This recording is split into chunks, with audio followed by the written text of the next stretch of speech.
Hello बच्चों, आज मैं लेके आया हूँ पक्षियों का संसार। पक्षियों का अजीब संसार है। पक्षी किस तरह से घोंसले बनाती है और कैसे रहती है, उसके बारे में आज मैं लेके आया हूँ। इसमें भी क्वेश्चन फंसता है, इससे भी क्वेश्चन रहता है। तो पक्षियों का संसार, पक्षी घोंसला जब बनाती है तो उसमें अंडे देती है। पक्षी घोंसला बनाती है अंडे देने के लिए, और अंडे से बच्चे निकल आते हैं और बच्चे उड़ जाते हैं। पक्षी उड़कर दूसरे जगह चले जाते हैं। जब बच्चे दे देते हैं, उनके बच्चे बड़े हो जाते हैं, तो पक्षी उड़ जाता है और उड़ करके वे दूसरे जगह चले जाते हैं और वह फिर घोंसले को छोड़ देती है पक्षी। कुछ पक्षी जलीय पक्षी होते हैं, कुछ स्थलीय पक्षी होते हैं, कुछ दोनों भी होते हैं। पक्षी अपनी गर्दन घुमाकर चारों ओर देखती है। पक्षी के कान में छोटे छोटे छिद्र होते हैं, इन्हीं से ये देखता है। ये पक्षियों का संसार हुआ। बहुत सारे पक्षी है जिसको माइग्रेट बर्ड कहा जाता है। वो अभी के सीजन में वो यहाँ रहेगा और फिर जैसे सीजन चेंज करता है वो दूसरे जगह चला जाता है। जैसे कोयल, अभी आपको इंडिया में कोयल देखने को मिलेगा, वो माइग्रेट कर जाती है। जब उसका सीजन खत्म हो जाता है तो वो हजारों किलोमीटर डिस्टेंस कवर करके वे दूसरे देश चले जाती है। जैसे इंग्लैंड चले जाती है और फिर वहां प्रवास करने लगती है। ऐसे पक्षी को प्रवासी पक्षी कहते हैं। बहुत सारे पक्षियां हर एक मौसम में देखने को आपको मिल जाएगा। तो यह पक्षी, जैसे आपका है शक्कर खोरा पक्षी, सनबर्ड शक्कर खोरा पक्षी, यह अपना घोंसला छोटे पौधों तथा झाड़ी में बनाती है। इसका घोंसला लटकता हुआ रहता है। कपड़ों के चीथड़ों, मकड़ी के जाल, सूखे पत्ते, रुई, पतली टहनियां आदि से बनाती है। ये आपका शक्कर घोड़ा सनबर्ड की कहानी है। सनबर्ड ये पक्षी जो होती है इस तरह का घोंसला बनाती है। बसंत गोरी बारबेट पक्षी, ये पक्षी आपका बसंत गोरी कहलाता है, बारबेट। पेड़ के स्टीम तना में गहरा छेद बना करके अंडे देती है। यानी स्टेम जो होता है उसमें वो छिद्र कर देती है और उसमें अंडे देती है। जब बच्चे निकल जाते हैं तो वह पक्षी फिर उड़ जाती है। नर वीवर पक्षी, यह पक्षी अपने घोंसले बनाती है और मादा उनका देखभाल करती है। मादा जो पक्षी होती है, फीमेल, उनका देखभाल करती है। अच्छे घोंसलों में अंडे देती है। वो घोंसले बनाते जो घोंसला अच्छा होता है उसमें अंडे देती है और उसमें फिर बच्चे जन्म लेते हैं और बच्चे जन्म लेने के बाद फिर वो उड़ जाता है। उसको घोंसला से कोई मतलब नहीं रहता है। फाख्ता डॉग, कैक्टस कांटों तथा मेहंदी में घोंसला बनाती है। कांटों के बीच कैक्टस के पौधे तथा मेहंदी के तना में, मेड़ में ये घोंसला बनाती है। तो इस तरह से पक्षियों का संसार आप देख रहे हैं कैसे घोंसला बनाती है। उल्लू को रात में दिखाई पड़ता है और इसकी आंखें मनुष्य के आंखों की तरह होती है। ये क्वेश्चन आया हुआ क्वेश्चन है। इसकी आंखें मनुष्य के आंखों की तरह होती है। ये सीटेट में पूछा गया क्वेश्चन है, 21 में पूछा गया है। ये वेरी वेरी इंपॉर्टेंट क्वेश्चन। उल्लू अपनी गर्दन पीछे की ओर घुमा सकती है। ये इसके आंखें मनुष्य के आंखों की तरह होती है।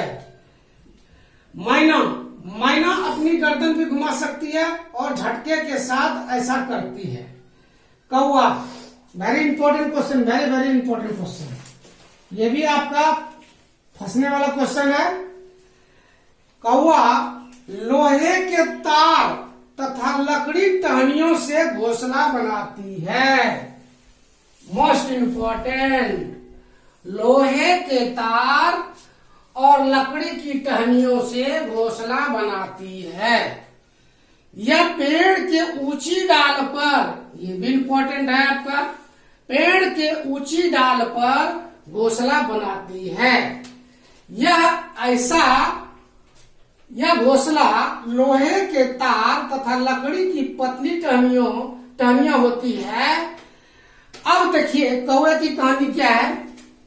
कहता है जाति लौआ पंछी कौवा, बड़ा ही महत्व है। तो वही कौवे एक ऐसा पक्षी है, इसके घोंसले में कोयल अंडा देती है। इसके घोंसले में अंडा दे देती है और उसी अंडे को कोयल सेवती है। तो ये अंडा देने के बाद उसके बच्चों को पालती पोसती है। जब बड़ा हो जाता है तो कोयल के बच्चे उड़ जाती है। तो यही है कौवे की कहानी। ये भी क्वेश्चन आपका बहुत लायक है, इम्पोर्टेंट है, परीक्षा के लायक पूछता है, इसको याद रखिए। और ये अंडे को भी सेवती है। कौवे के अंडे को जब बच्चा देगी तो अंडे सेवेगी ही। कलचिड़ी, इंडियन रॉबिन, ये पत्थरों के बीच अपना घोंसला देती है। इंडियन रॉबिन पत्थरों के बीच अपना घोंसला देती है, बनाती है।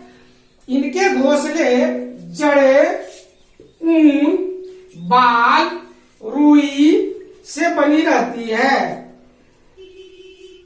चोंच इनकी चोंच लाल होती है। इनकी चोंच लाल होती है तथा यह कीड़े मकोड़े खाती है। ऐसे तो बहुत सारी चिड़िया पक्षी जो है पंछी कीड़े मकोड़े खाती ही है। दर्जन चिड़िया, ये भी आपका क्वेश्चन फंस गया है सीटेट में। दर्जन चिड़िया, टेलर बर्ड, चोंच की सहायता से यह पत्तों को सीती है और यह जो है झोला सा बनाकर उसमें अंडे देती है। वेरी वेरी इंपॉर्टेंट ये क्वेश्चन आपका। इसको 2-4-10 बार पढ़िए, याद हो जाएगा, कोई दिक्कत नहीं है। पढ़ना जरूरी है, पढ़िए, सुनिए, इसको कम से कम सुनिए भी तो। और आप लाइक कर दीजिए, शेयर कर दीजिए, सब्सक्राइब कर दीजिए, इतना तो भाई कर दीजिए। मैं आप लोग के लिए मेहनत कर रहा हूँ, इतना कर दीजिए। और ये थ्योरी क्लासेस चल रहा है, इसको जरूर से जरूर आप लोग देखिए, ठीक है। वह पक्षी जो हमसे 4 गुना अधिक दूरी तक देख लेता है, उसमें चील, बाज, गीद का नाम मुख्य है। ये सब सड़े हुए मांस को खाता है, मरे हुए जानवरों को खाता है। स्कैवेंजर भी कहते हैं हम लोग बीएस में, इसको स्कैवेंजर कहते हैं, सड़े हुए मांस को खाता है। गिद्ध को प्रकृति का मेहतर कहा जाता है। प्रकृति का मेहतर कहा जाता है। वेरी वेरी इंपॉर्टेंट क्वेश्चन, बहुत इंपॉर्टेंट क्वेश्चन, फंसने लायक क्वेश्चन है।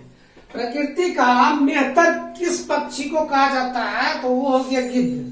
आकाश में यह अधिक ऊंचाई पर उड़ता है और गिद्ध आजकल देखने को कम मिलता है क्योंकि यह विलुप्त के कगार पर है।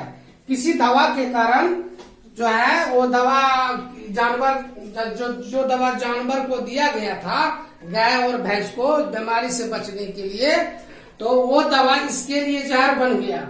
जब ये जानवर मरने के बाद जब इनके मांस खाते थे गिद्ध, तो उसका अतड़ी जो होता है इंटेस्टाइन वो गल जाता था, जिसके कारण इसकी संख्या कम हो गई और वह जो है विलुप्त के कगार पर पहुंच गया है।